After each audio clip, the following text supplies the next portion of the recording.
क्या कह रहे हो? मैंने उसको पूछा, दामाजी तुमको कितनी तनख्वाह देते हैं? उसने कहा 1 लाख। बादशाहनं पेपर फोडायचा प्रयत्न केला. बादशाहनं म्हटलं, तुला दामाजी 1 लाख देतात ना, मी 2 लाख देतो, माझ्याकडे राहा. विठून उत्तर दिलं, सरकार मला 2 लाख चालत नाही, मला 1 लाख लागतं. 1 लाख असेल तिथेच मी राहतो. भक्ताचं 1 लाख, अर्ध लक्ष इकडं अर्ध लक्ष तिकडं, मी तिथे राहत नाही. संपूर्ण लक्ष माझ्यामध्ये पाहिजे, तेव्हा मी राहतो. दामाजी बहुत सुंदर था देखने में. दामाजी उसको एक बार बुलाओ, मुझे एक बार उसको देखना है. दरबार में आया था ओ विठू मुझे बताओ. दामाजीच्या लक्षात आला सगळा प्रकार. त्यानं म्हटलं, देवाला माझ्यासाठी रूप धारण करावं लागलं. दामाजीने भगवंताचा धावा केला.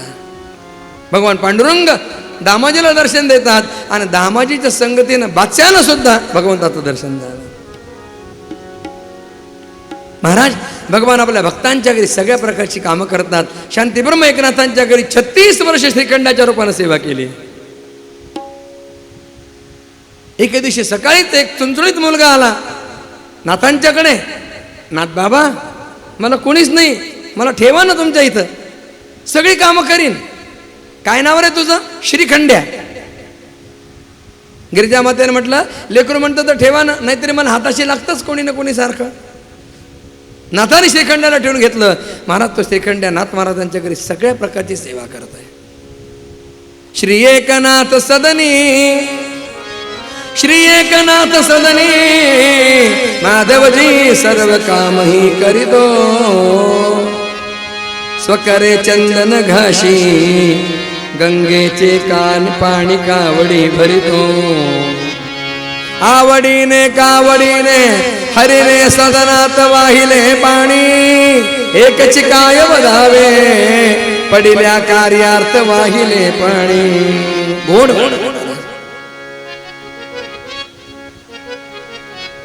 फार मोठं काम असे, रोज गंगेहून पाणी आणायचं. तुम्ही जर पैठणला जाल ना, आतल्या नाथाच्या वाड्यात जा, ते डाव्या बाजूला एक अंडरग्राऊंड असा टँक आहे, त्याला रांजण म्हणतात नाथांचा. नाथ षष्ठीच्या वेळेला तो भरला जातो. सगळे लोक त्याच्यात आणून घागरी पाणी टाकतात, कोणाच्या तरी हातानं भरतो, त्याची श्रीखंड्यावरून पूजा करतात. महाराज तो रांजण भगवान श्रीखंड्या रोज कावडी कावडी पाणी आणून तो रांजण भरत असत. काय भाग्य महाराज नाथांचं. नाथ महाराजांची पूजेची तयारी श्रीखंड्या करून देत आहेत, गंध उगळून देत आहेत नाथांना. गाशितो नाथा घरी चंदन, अरे हा नंदाचा नंदन. गाशितो नाथा घरी चंदन, गाशितो नाथा घरी चंदन. गाशितो नाथा घरी चंदन. कावडीवरी कावडी आणून ओतिल्या तातडी. हरीला भक्तीचे बंधन, प्रभूला भक्तीचे बंधन. घाशितो नाथा घरी चंदन. घाशितो नाथा घरी चंदन. घाशितो नाथा घरी चंदन. अरे हा नंदाचा नंदन, हरी हा नंदाचा नंदन. घाशितो नाथा घरी चंदन. घाशितो नाथा घरी चंदन. घाशितो नाथा घरी चंदन. काय नाथ महाराजांचं भाग्य महाराज. भगवंताने उगाळलेलं गंध आपल्या बोटावर घ्यावं आणि भगवंताला लावावं. 36 वर्ष झाली. एके दिवशी एक श्रीमंत सावकार पैठणमध्ये आला. विचारलं, नाथजी कहाँ रहते? सांगितलं, यहाँ. नाथांच्या वाड्यात आला, आवाज दिला, नाथजी कहाँ हो? नाथ महाराज समोर आले. सुंदर असा पितांबर नेसलेला होता केशरी रंगाचा. गोरी पान नाथांची कांती तेजपुंज नाथ महाराजांचं ते दिव्य स्वरूप. पाय धरले नाथांचे. नाथाने म्हटलं कोण आहात तुम्ही, कुठून आहात, पाय का धरले माझे. त्याने म्हटलं नाथजी आप महान हो. नाथजी मैं द्वारिका से आया हूं. द्वारिका में भगवान द्वारिकाधीश का दर्शन हो इसलिए अनुष्ठान कर रहा था. 6 महीनों तक अनुष्ठान किया और भगवान द्वारिकाधीश ने मुझे दृष्टांत देकर कहा यदि तुम्हें मेरा दर्शन लेना है तो मैं यहाँ द्वारिका में नहीं हूँ, महाराष्ट्र में जाओ, वहाँ पर पैठण क्षेत्र है. उस पैठण में शांतिपुरम एकनाथ महाराज रहते हैं. उनके यहाँ मैं श्रीखंडिया के रूप में सेवा कर रहा हूँ. नाथ जी श्रीखंड्या मुझे बताओ. माझा रे श्रीखंड्या तुला कशाला. त्यानं म्हटलं नाथजी वो श्रीखंड्या और कोई नहीं है, स्वयं द्वारकाधीश है. ते ऐकल्यानंतर नाथ महाराज अत्यंत व्याकुळ झाले. श्रीखंड्या आणि द्वारकाधीश आणि मी किती सेवा करून घेतली त्याच्याकडून, किती कामं सांगितली त्याला. नाथ महाराज गिरिजा माता शोक करतायत. आम्ही देवाला किती किती काम करायला लावलं. शोध घेतला श्रीखंड्याचा. श्रीखंड्या अंतर्धान झाला. नाथ महाराजांनी अनुष्ठान मांडलं. अन्नजल वर्ज केलं. देवा तुझ्या दर्शनाशिवाय आम्ही अन्नजल घेणार नाही. भगवंताने नाथांना विजय पांडुरंगाच्या रूपात दर्शन दिलं. भगवान आपल्या भक्तांच्या इथे सगळ्या प्रकारची सेवा करतो महाराज. पांडवांचा सगळा यज्ञ कष्टमय झाला. अग्रपूजा सर्वांमध्ये कष्टांची करावी असं ठरलेलं असताना शिशुपालानं विरोध केला. 100 अपराध भरले. भगवान श्रीकृष्णाने शिशुपालाचा वध केला. राजा यानंतर शाल्वाबरोबर भगवंताचं युद्ध झालं. शाल्वाचा उद्धार प्रभूंनी केला. दंतवक्त्राने विदुरथ यांचा उद्धार प्रभूंनी केला. बलरामांची तीर्थयात्रा झाली. बलवलाचा उद्धार बलरामांनी केला. आणि यानंतर आता कथा येते भगवान श्रीकृष्णांच्या प्रिय मित्राची सुदामाची. आइए सुदामा का दिव्य चरित्र हम सुनते हैं. नारायण नारायण भजमन नारायण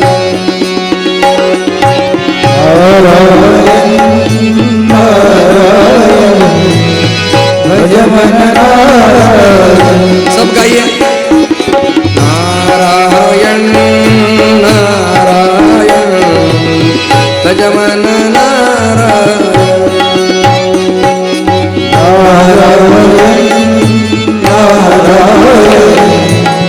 भजमन नारायण. केशव श्याम माधव श्याम केशव माधव श्याम केशव श्याम माधव श्याम केशव माधव श्याम केशव श्याम माधव श्याम केशव माधव श्याम केशव श्याम माधव श्याम केशव माधव श्याम. नारायण नारायण भजमन नारायण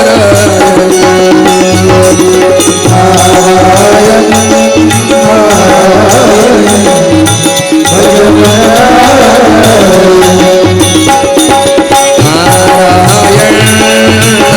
नारायण भजमन नारायण. नारायण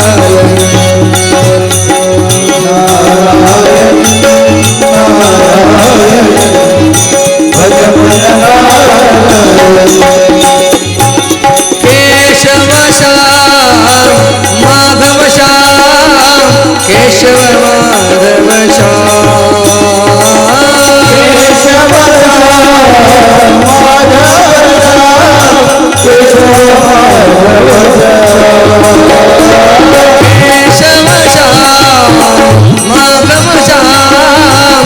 केशव माधव केशव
ओम नमो भगवते वासुदेवाय राजोवाच भगवन् यानि चान्यानि मुकुन्दस्य महात्मनः वीर्याण्यनन्तवीर्यस्य श्रोतुमिच्छामहे प्रभो. राजा परीक्षितानं शुकदेवांना प्रार्थना केली, गुरुदेव भगवंताच्या आणखी लीला आम्हाला ऐकवा. तसं भगवंताचं चरित्र आनंद देणार आहे, तसं भगवत भक्तांचं चरित्र सुद्धा आनंद देणार आहे.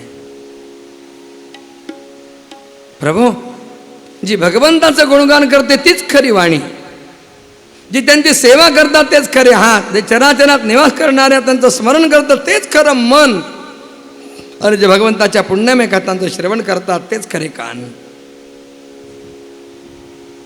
जे चराचर जगताला भगवंताची प्रतिमा समजून नमस्कार करतं ते मस्तक, आणि जे सगळीकडे त्यांच्या स्वरूपाचंच दर्शन करतं ना ते नेत्र आहे.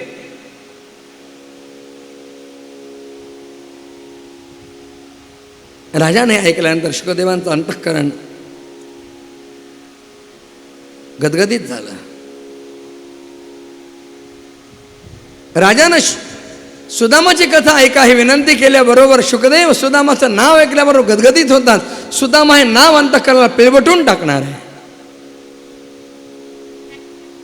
सद्गदित कंठाने शुकदेवाने सांगायला सुरुवात केली, कृष्णस्यासीत् सखा कश्चित् ब्राह्मणो ब्रह्मविद्तमः विरक्त इंद्रियार्थेषु प्रशांतात्मा जितेंद्रियः.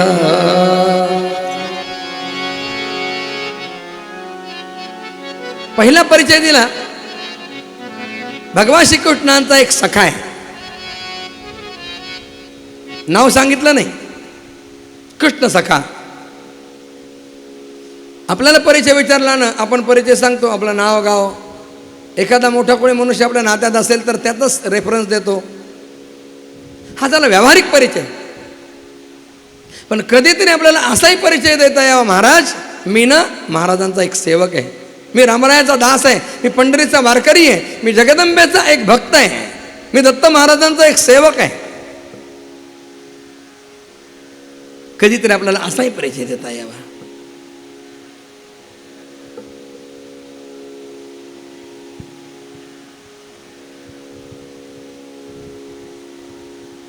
आदि शंकराचार्य महाराजांनी म्हटलंय, सत्यपि भेदा पगमे नाथ तवाहन्न मामकी नस्त्वम सामुद्रो तरंग क्वचन समुद्रो न तारंग.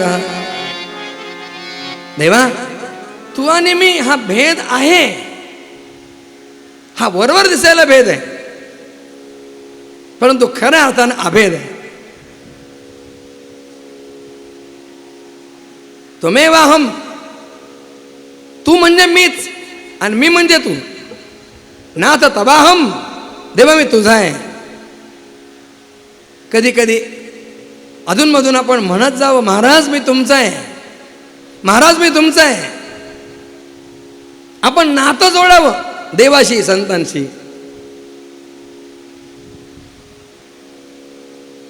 अत्यंत व्याकुळतेनं जर आपण रोज हे म्हणत राहिलो ना, एक दिवस असा येईल की महाराज आपला स्वीकार केल्याशिवाय राहणार नाही. भगवान आपला स्वीकार केल्याशिवाय राहणार नाही.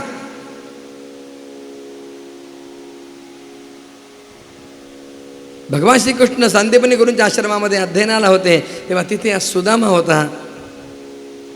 संध्याकाळी शाळा सुटल्यावर सगळे मुलं खेळत असत, त्यावेळेस सुदामा एका बाजूला बसून असे. एकदा कन्हैयानं विचारलं, सुदामा का रे आमच्याबरोबर खेळत नाहीस? त्यानं म्हटलं, कृष्णा तुम्ही सगळे मोठ्याची मुलं श्रीमंताची, मी गरीबा घरचा, माझी न तुमची मैत्री कशी होणार? सुदामा, तुला कोणी सांगितलं नाही मैत्रीसाठी गरीब श्रीमंत हा काही भाव नसतो रे. सुदामा, तुला माझा स्वभाव माहिती नाही, तू माझ्याशी फक्त मैत्री करून बघ. सुदामानं म्हटलं, नको, मोठे लोक मैत्री करतात नंतर विसरून जातात, मी आपला एकटाच बरा आहे. नाही सुदामा, मी कधी विसरणार नाही. आणि भगवंताने स्वतःहून आपला मैत्रीचा हात पुढे केला. सुदामाची आणि भगवान श्रीकृष्णांची प्रगाढ मैत्री जमली. फक्त 64 दिवस एकत्र होते. पण महाराज, सुदामा आयुष्यभर भगवान श्रीकृष्णांना विसरत नाही. प्रत्येक क्षण त्याच्या स्मरणामध्ये कृष्ण कृष्ण कृष्ण कृष्ण. कृष्णस्यासीत सखा कश्चित. पुढचा परिचय दिला, ब्राह्मणो. ब्राह्मण आहे, पण नुसतं जन्मानं ब्राह्मण असून काय उपयोग? ब्रह्म जाणण्यासाठी त्याने काही प्रयत्न केला पाहिजे, भगवत प्राप्तीसाठी काही आराधन केलं पाहिजे, काही साधन केलं पाहिजे.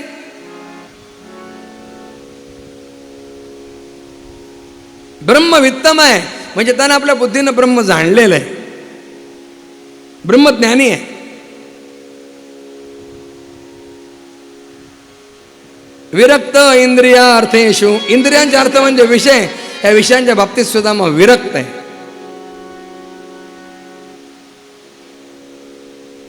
कधीच कुठली इच्छा मनामध्ये नाही, मला अमुक पाहिजे असं कधीच नाही. याला वैराग्य म्हणतात. वैराग्याचे प्रकार आहेत. तीव्र वैराग्य, मंद वैराग्य. मंद वैराग्य पुष्कळानं येतं, तीव्र वैराग्य अधिकारी पुरुषालाच येतं. वैराग्य म्हणजे काय? आदि शंकराचार्य महाराजांनी विवेक चूडामणीमध्ये वैराग्याची व्याख्या केली आहे. तदवैराग्यं जिहासाय दर्शन श्रवण आदिभिः आ ब्रह्मस्तंभ पर्यंतम हे नित्ये भोग्य वस्तुनी.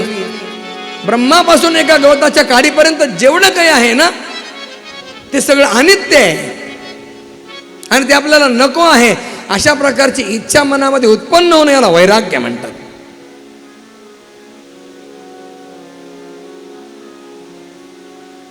इंद्रियांचे अर्थ म्हणजे विषय, या विषयांच्या बाबतीत कमालीचं वैराग्य सुद्धा माझ्या अंतरंगात आहे. आणि जो असा वैरागी असतो ना, तोच शांत राहू शकतो. प्रशांत आत्मा, शांत चित्त आहे. जितेंद्रिय हा, त्यानं इंद्रियानं जिंकलेला आहे. कधीच मनामध्ये कुठली चाह नाही. चाह गई, चिंता गई. अंतरंगात चाह असेल, चहा नाही बरं का, चाह. नाही तर पलीकडे द्याल काना. चाह गई, चिंता गई. ज्याच्या अंतरंगातली इच्छा संपली, त्याच्या इतका मोठा कोण आहे? आणि तोच शांत राहू शकतो. मला सांगा, आपल्याला संसारामध्ये किती वस्तू मिळाल्या म्हणजे आपली मनाची तृप्ती होते हो?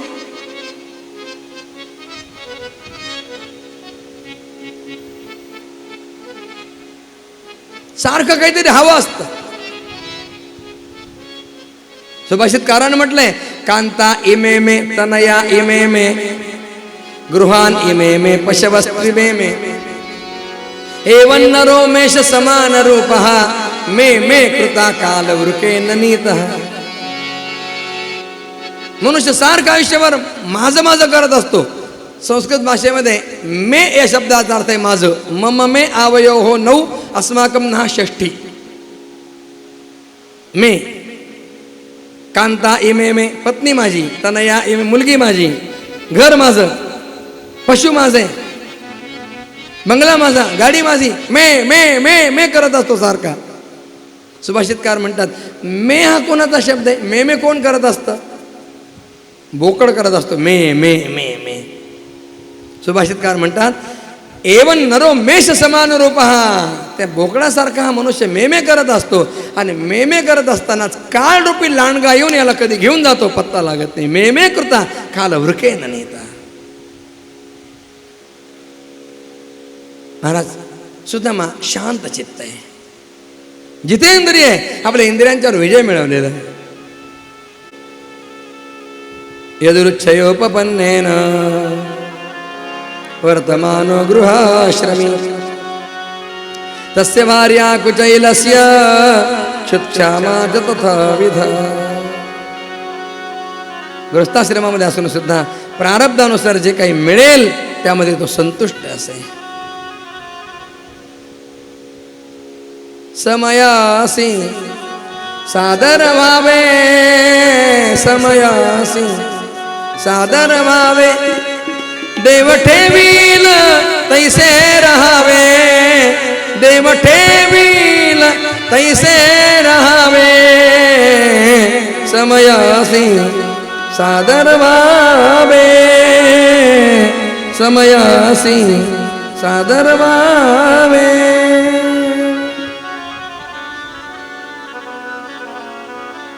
देव ठेवील तैसे राहावे. दाता राम सुखाचा संसारा मान तू प्रभू सेवा. हाची सुबोध गुरूंचा संतोषा सर्वदा मनी ठेवा.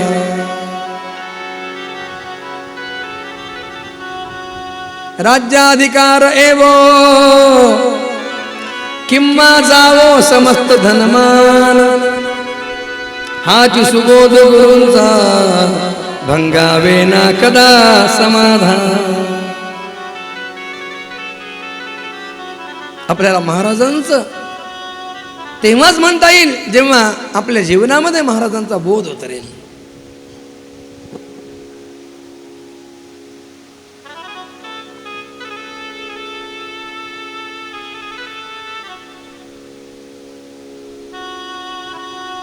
त्याची वस्त्र सुद्धा सामान्य होती. राजा त्याला पत्नी आहे, धर्मपत्नी वसुंधरा तिचं नाव आहे. ती सुद्धा त्याच्यासारखीच आहे.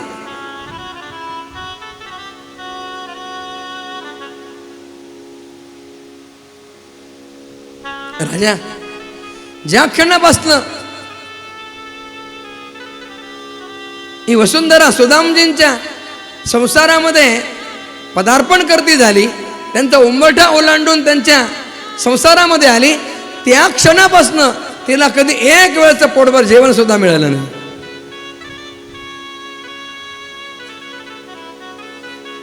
एकच वस्त्र आहे, तुकडे तुकडे करून जोडलेलं लज्जा रक्षणापुरतं.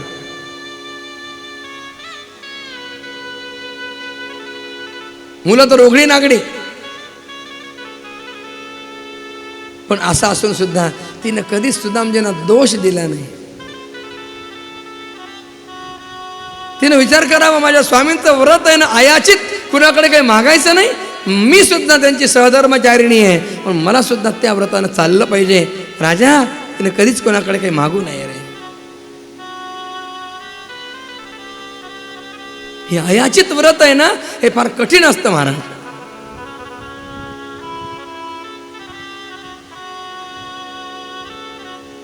लोकांचा सुद्धा असा स्वभाव असतो की जे मागतात त्यांना भरपूर देतात आणि जे काही मागतच नाहीत ना त्यांच्याकडे लोक पाहत नाहीत. हे वास्तव आहे.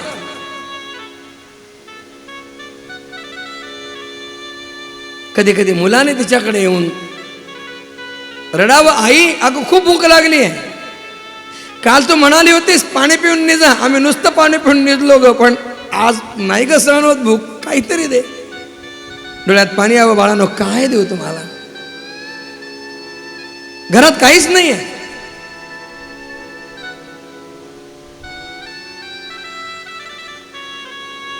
कुठून तरी झाडाचा पाला ओरबडून आणावा, तो शिजवावा आणि आपल्या कच्च्या बच्चांना तो पाला घालावा.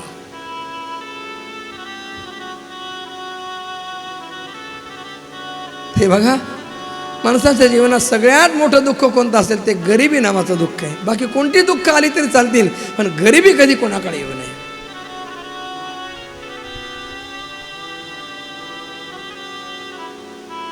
गरिबी जर आली ना, जवळचे लोक सुद्धा त्या ठिकाणी नातं सांगत नाही, दूर जातात. मी लहानपणी एक गोष्ट वाचली होती. एका गावामध्ये एक बहीण भाऊ राहत होते. भाऊ खूप श्रीमंत होता, बहीण गरीब होती.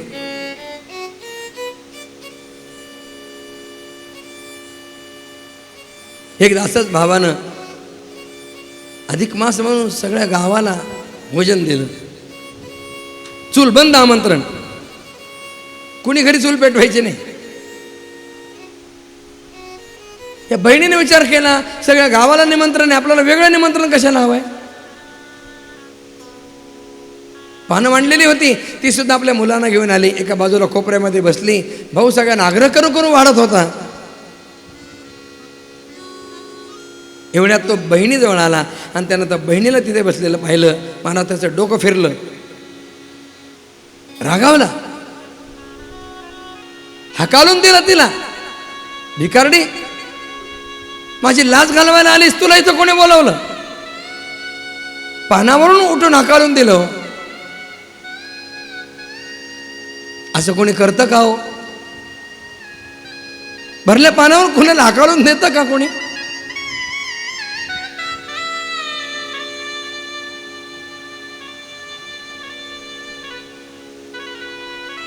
द्रव्याची, धनाची, संपत्तीची एक धुंदी असते महाराज, उन्माद असतो.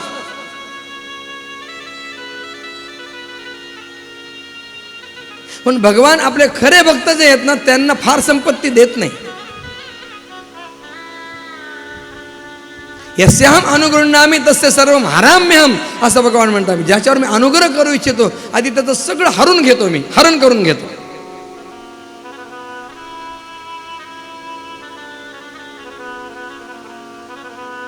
गरिबाला कुठली मान मर्यादा इज्जत गेली बिचारी उठून. पण हे बघा, सगळ्यांचे सगळे दिवस सारखे नसतात. सुख आणि दुःख यांचा पाठशिवणीचा खेळ संसारात सुरू असतो. सुखस्य अनंतरम दुःखम, दुःखस्य अनंतरम सुखम, चक्रवत परिवर्तनते दुःखानि च सुखानि च. लक्षात ठेवा, एकसारखी वेळ कधी कोणाची नसते. धूप छाव सतत चालू असतो.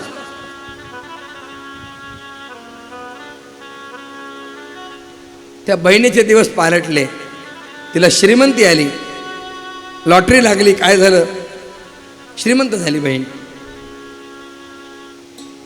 आणि एके दिवशी भाऊ आला तिच्याकडे. भावानं म्हटलं, ताई अगं उद्या फार मोठा सण आहे, उद्या भाऊबीज आहे, माझ्या घरी ये ना भोजनाला. येईन ना. दुसऱ्या दिवशी ताई आली.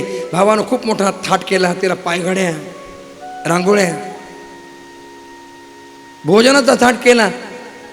बसायला पाट, टेकायला पाट, चौरंग, त्याच्यावर चांदीचं ताट,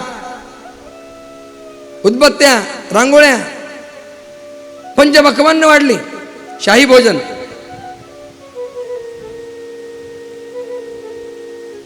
ताई बसणं जेवायला. तिने काय केलं, त्या ताटाच्या शेजारी एक पाट मांडला आणि आपल्या अंगावरचे अलंकार एक एक करून त्या पाटावर काढून ठेवले.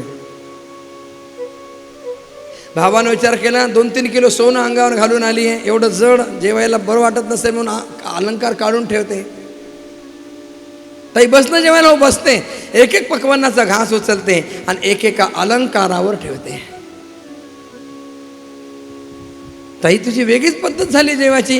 तिने म्हटलं, हो दादा, तू ज्यांना जेवायला बोलवलं ना त्यांना जेवायला घालते. आठवतं, मी अशीच इथे आलेली असताना मला तू इथून हकालून दिलं होतंस. आज माझ्याकडे संपत्ती आली, तुझं प्रेम खरं कोणावर आहे? एक गोष्ट सदैव लक्षात ठेवा, कोणी गरीब असला म्हणून त्याला हिणवू नका, त्याचा तिरस्कार करू नका. ज्याच्या त्याच्या प्रारब्धानुसार ज्याला त्याला वेळ आलेली असते.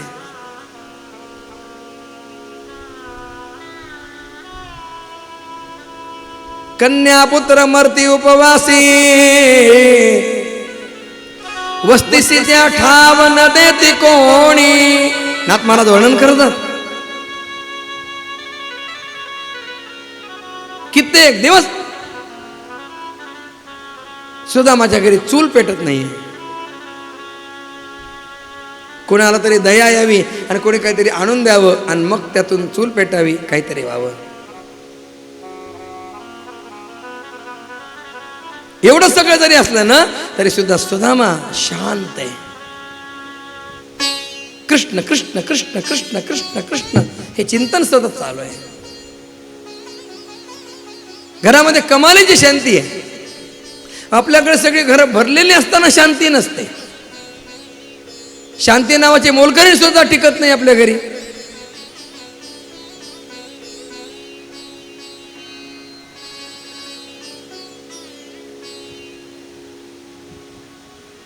राजा एके दिवशी या वसुंधरेनं सुदामजींना म्हटलं, नाथ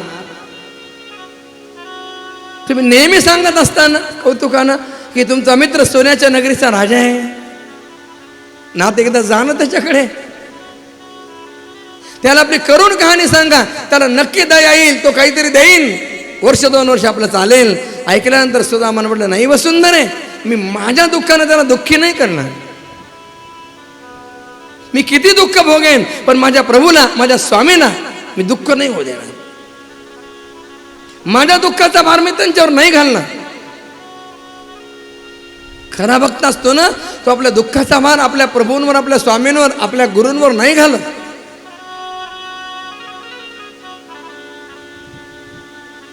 दुःख कशामुळे? देवानं दुःख दिलं का? दुःख किंवा सुख हे आपल्या आपल्या कर्माचं फळ आहे. अनुकूल वेदनीयम सुखम, प्रतिकूल वेदनीयम दुःखम.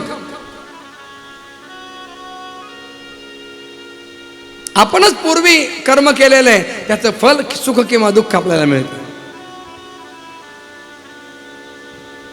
सुख भोगत असताना आनंद होतो, मग दुःख भोगत असताना का बरं ओसणावं, का बरं दुःख करावं, का बरं रडावं?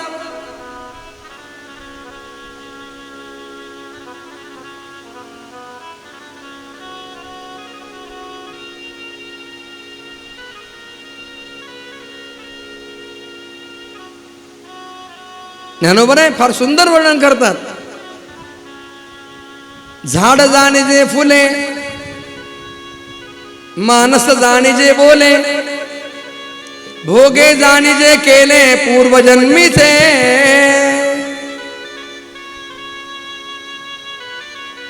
फुलावरनं झाड ओळखता येतं कशाचं आहे, एखाद्याच्या बोलण्यावरनं ओळखता येतं अंतःकरण कसं आहे, आणि जे भोगायला आलंय ना त्याच्यावरून ओळखता येतं आपण पूर्वजन्मात काय दिवे लावले. भोगे जाणीजे केले पूर्वजन्मीचे. दुःख देवानं नाही दिलं, आपल्याच कर्माचं ते फळ आहे. म्हणून आपण ते सुद्धा धैर्यानं सोसावं.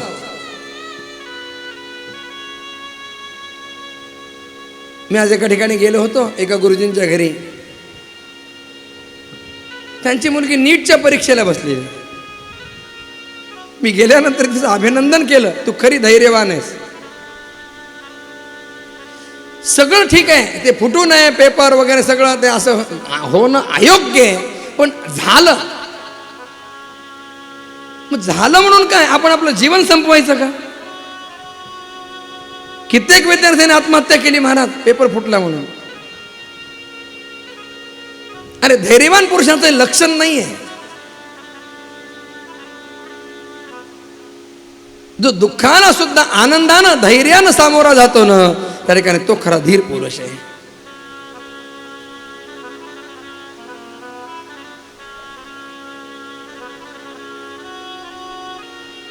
दुःख आलं मग खचून जाऊ नये.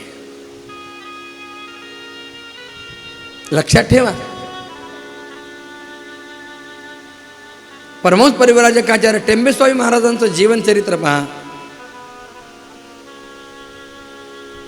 विवाह झाला पण पत्नीचं आणि आईचं कधीच जमलं नाही. मग पत्नीचा कैवार घेऊन आईला कधीच दुखवलं नाही.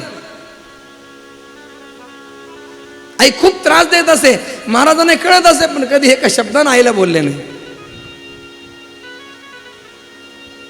पत्नीला घेऊन घराबाहेर पडले. प्रवास करत असताना गंगाखेडला आले. तिथे पत्नीला आजार झाला आणि त्या ठिकाणी पत्नी निवर्तली. चरित्रामध्ये पहा तुम्ही, बायकोच्या 13व्या दिवशी महाराजांनी संन्यास घेतला. तीव्र वैराग्य. न मिळो खावया न वाढो संतान, परिहा नारायण कृपा करो.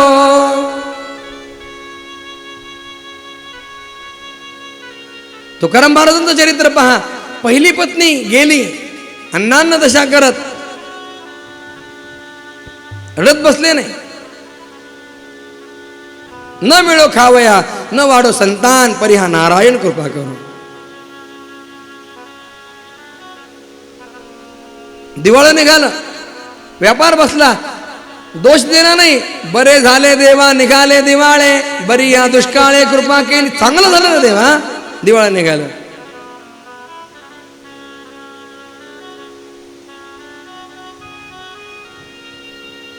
एक महत्वाची गोष्ट सांगतो. मला सांगा, देवाची आठवण आपल्याला सुखामध्ये होते का दुःखात होते? मग देवाचं विस्मरण करणारं सुख चांगलं का देवाचं स्मरण करणारं दुःख चांगलं? विचार करून बोला. मग दुःख चांगलं जर वाटतं तर मग का बरं आपण रडावं? देवाच्या नावानं बोटं का मोडावीत?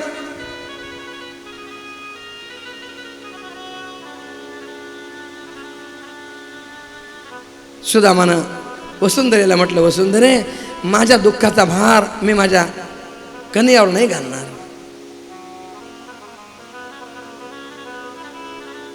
आपल्या विदर्भातले थोर संत प्रज्ञाचक्षु गुलाबराव महाराज अंतिम काळामध्ये पुण्याला होते.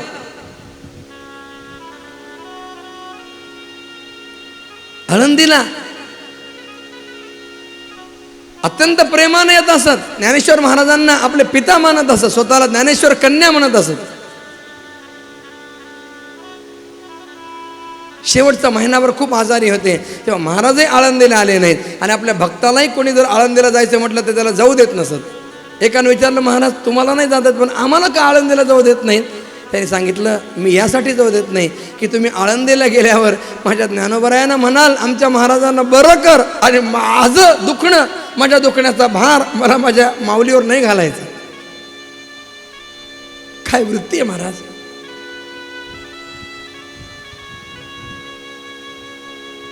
काय करते बिचारी वसुंधरा? काही दिवस गेले आणि तिनं पुन्हा एकदा सुदामजींना विषय काढला. तिनं म्हटलं, नाथ माझी एक इच्छा पूर्ण कराल. काय ग वसुंधरे, काय इच्छा आहे तुझी? आज पहिल्यांदा वसुंधरा काहीतरी मागते. आतापर्यंत कधीच तिनं म्हटलं नाही एखादी साडी आणा किंवा फेअर अँड लवली आणून द्या किंवा पॉन्ड्सचा डबा आणून द्या, कधीच नाही हो. आज पहिल्यांदा काहीतरी मागते. काय हवंय वसुंधरे? तिने म्हटलं, नाथ फक्त एकदाच तुम्ही द्वारकेला जा, तुमच्या मित्राच्या दर्शनाला जा. त्याला नका सांगू आपल्या इकडचं काही, त्याला काही मागू नका. त्याच्या दर्शनानं तुम्हाला आनंद होईल. सुदामानं विचार केला, या निमित्तानं आज मला माझ्या कन्याचं दर्शन होईल. अयं वि परमो लाभः उत्तम श्लोक दर्शनम. माझ्या वसुंधरेची इच्छा पण पूर्ण होईल. म्हणून सुदामा जाण्याचा विचार करतो. सुदामानं म्हटलं, वसुंधरे मी जायला तयार आहे ग.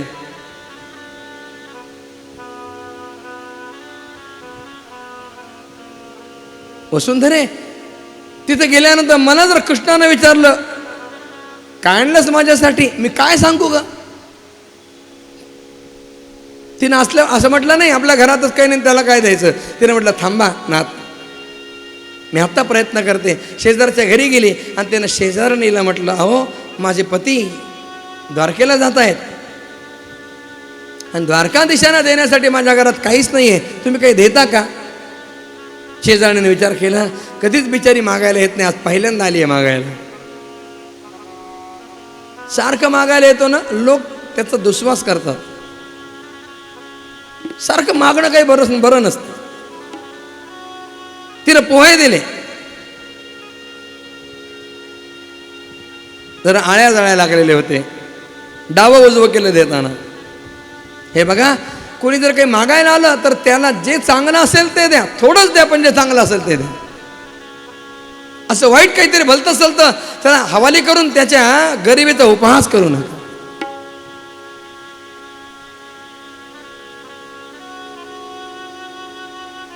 वसुंधरा ते घेऊन आली.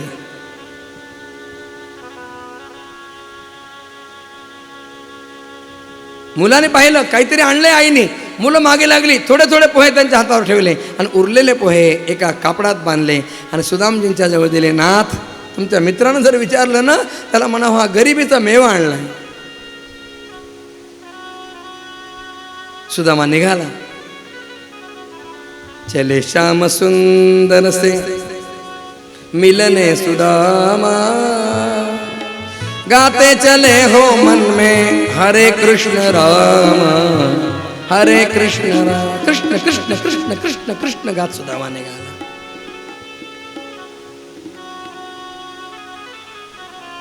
पायात काही नाही, अनवाणी पायानं निघालाय. जाण्याचा मार्ग मोठा बिकट आहे, दुर्गम असा रस्ता आहे. सुदामाच्या पायामध्ये काटे मोडतात, खडे टोचतात, रक्त गोडतं, जखमा होतात. तशा ठेचकाळलेल्या पायानं सुदामा द्वारकेच्या दिशेनं निघाला.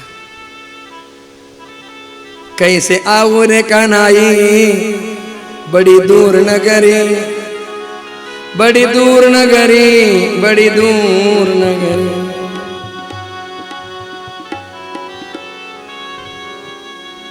सुदामा निघाला.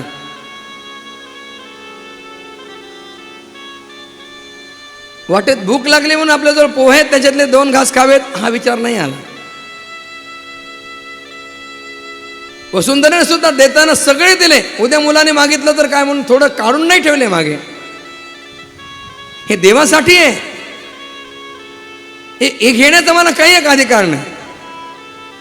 काय उदात्त विचार आहे. आजकाल कित्येक देवस्थानची संपत्ती, देवस्थानचे विश्वस्त लोक स्वतःची निजी संपत्ती असल्यासारखं त्या ठिकाणी वापरतात.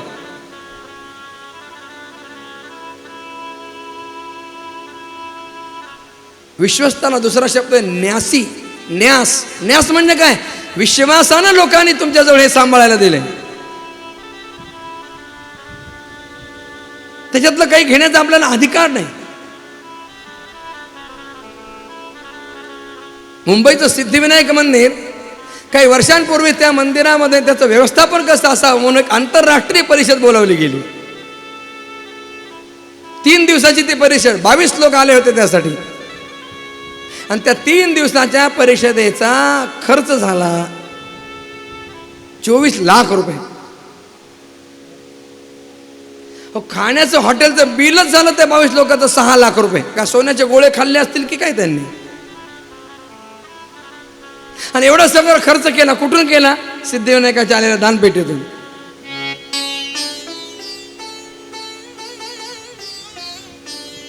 भाविकांनी अत्यंत श्रद्धेनं समर्पण केलेलं द्रव्य ते घेण्याचा काही एक अधिकार नाही.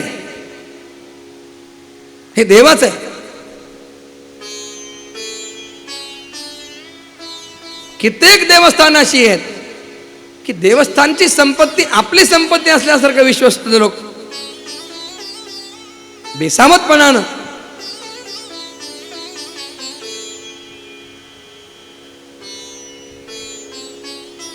आणि बेफिकिरीनं वापरतात. खरं सांगतो मी,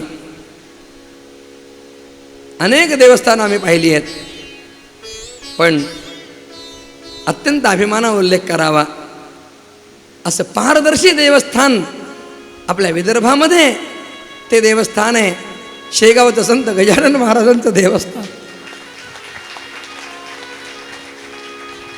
शुद्ध पारदर्शक सगळं काम. यांचे विश्वस्त होते स्वर्गीय शिवशंकर भाऊ पाटील, मोठे संत महात्मे होते, संत व्यक्तिमत्व होतं महाराज. आम्ही त्यांना पाहिलंय. इतका साधा वेश असे, एवढ्या मोठ्या देवस्थानचा अध्यक्ष वेश काय, एक बिना इस्त्रीचा पांढरा शर्ट, एक धोतर, एक टोपी आणि एक पंचा, बस एवढंच.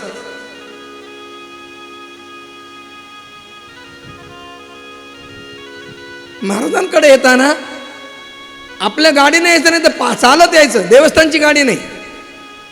एवढंच काय, येताना आपल्याकडून रोज डबा आणायचा. लाखो लोक तिथे प्रसाद घेतात, ते महाराजांचं आहे, ते घ्यायचा आपल्याला अधिकार नाही, मग स्वतःचा डबा आणायचा.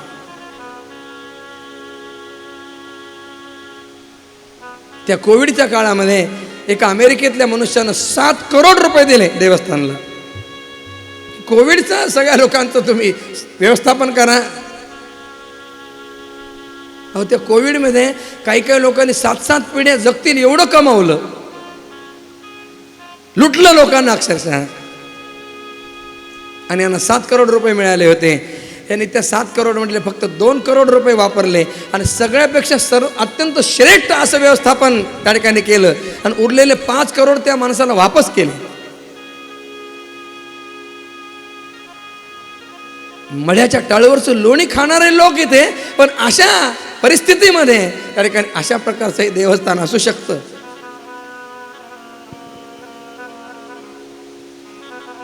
कित्येक देवस्थानचं ऑडिट कित्येक वर्षाचं पेंडिंग असतं, पण शेगावचं वैशिष्ट्य आहे महाराज, रोजचं जे ऑडिट आहे, रोजचा लेखाजोखा आहे, शेजारतीच्या वेळेला महाराजांना ते वाचून दाखवलं जातं आणि रोजचं अकाउंट रोज क्लोज होतं.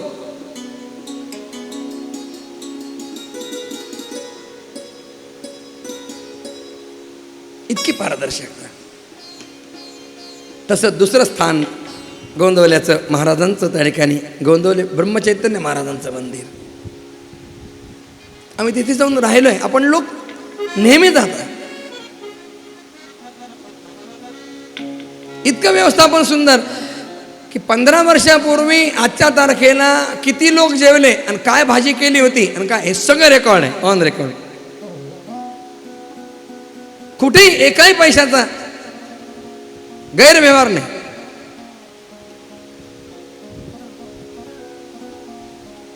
कसली चिंता नाही. ब्रह्मानंद महाराजांची कोठी सदैव भरलेली आहे.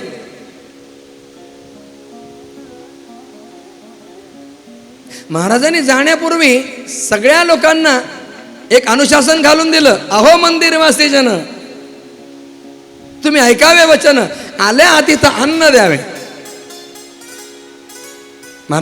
महाराज जरी आज देहात नसले तरी सुद्धा महाराजांच्या उपदेशाचं तंतोतंत पूर्णपणानं अनुकरण करणारं एकमेव गोंदवले संस्थान आहे.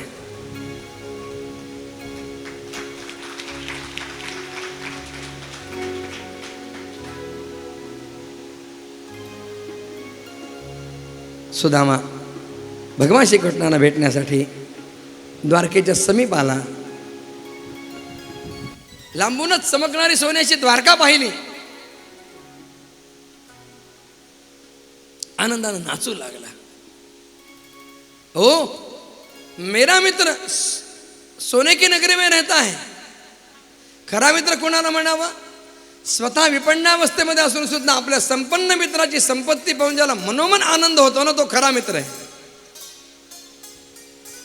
मित्राचं लक्षण पंचतंत्रकाराने सांगितलंय. पापान निवारयते योजयते हिताय, गुह्यन निगुहति गुणान प्रकटीकरोति, आपद्गतंच न जहाति ददाति काले, सन्मित्र लक्षणमिदं प्रवदन्ति संतः. खरा मित्र कोणाला म्हणावं? जो आपल्या मित्राला पापकर्म करण्यापासून परावृत्त करतो, त्याच्या हिताची गोष्ट करतो. त्याचं गुह्य काही असेल